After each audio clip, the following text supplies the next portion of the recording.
it's Rachel with WTI, and this is my favorite dental floss. It's by the Humble Co.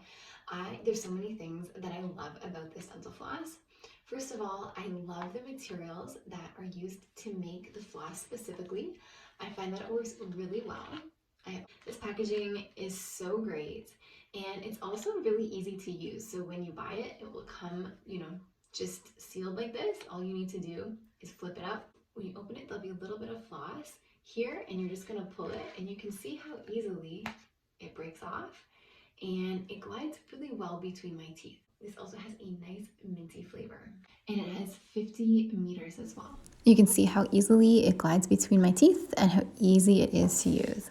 So if you're looking for a floss that works really well, it's not going to get stuck between your teeth. It has great materials that are used to make the floss, and also the container that it comes in. Try this floss by Humble Co. I love it, and that's my point.